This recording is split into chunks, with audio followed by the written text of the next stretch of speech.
pasado na sa komite, sa Senado, pasado na on third reading.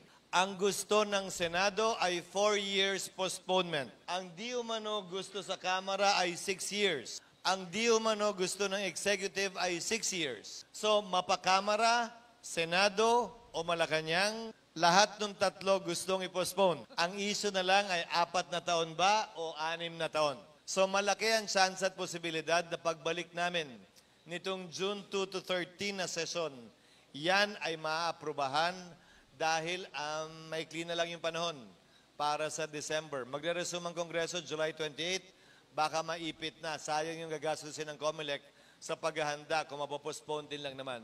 So the best time to decide on this will be from June 2 to 13, yung sesyon ng 19th Congress bago ito magtapos. And I think, kung tatanungin niyo ako, sa palagay ko mapopostpone ang barangay elections. Ang tanong lang, pang ilang taon?